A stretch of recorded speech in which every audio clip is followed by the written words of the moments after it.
today I'm going to show you something really complicated, really technical and scientific, and that is how to unblock a sink with a sink plunger.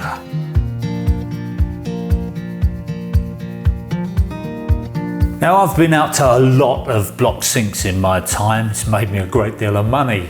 And the one thing I've found is that most people will try to unblock their sink first, and I don't blame anybody for having a go. I remember going out on Christmas Eve once and I just went straight in there, a bit gung-ho, didn't even have my rubber gloves on, and I just put my hand into the sink water and the customer forgot to tell me that they'd been out and bought some industrial strength drain unblocker acid stuff, and the whole of my arm was burnt. That was my Christmas ruined. So if you've used chemicals, be very, very careful about what you're going to do.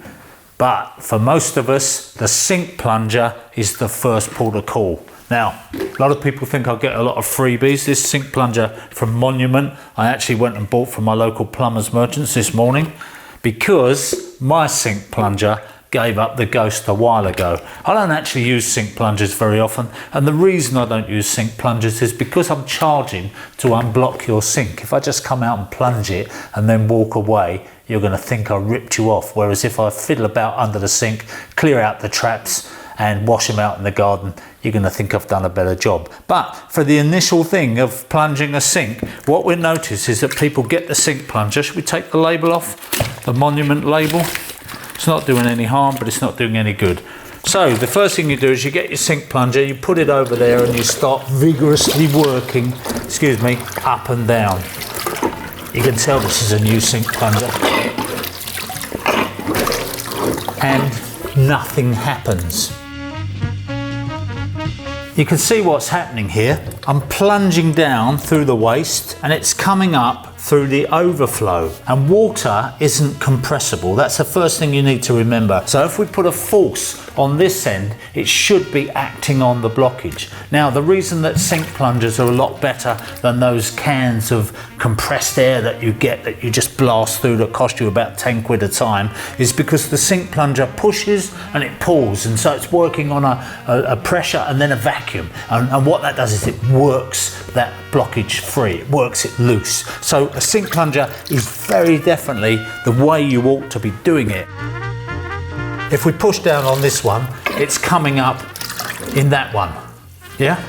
So we're doing nothing. All we're doing is seesawing through between the two. So what we do is we block that one up with our plug, and we also block the overflow up. Now, it's very important, and you'll find this is very hard to do one-handed. I'm extremely talented, so I can do it, but you'll find it's hard. So what you need to do is you need to get some help from a friend, from a glamorous assistant, get somebody to hold that over the overflow while you plunge. And then you'll see that the whole thing is completely different, that we start getting a proper bit of suction on there, and that will start to work.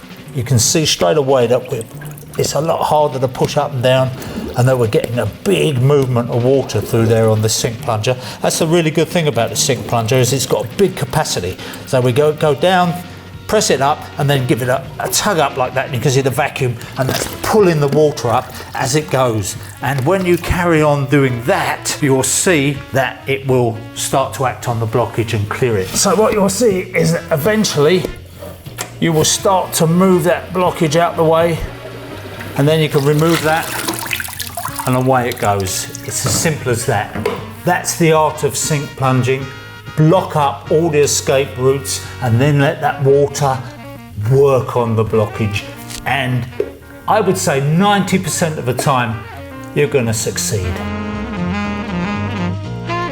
So that's it. That's how to unblock a sink using a sink plunger. And as I say, I reckon that probably works in, say, 90% of instances. If it's more than that, then we're going to have to start getting into the plumbing, which may be the point where you want to call a plumber. But if you don't want to call a plumber, I'll show you that in the next episode.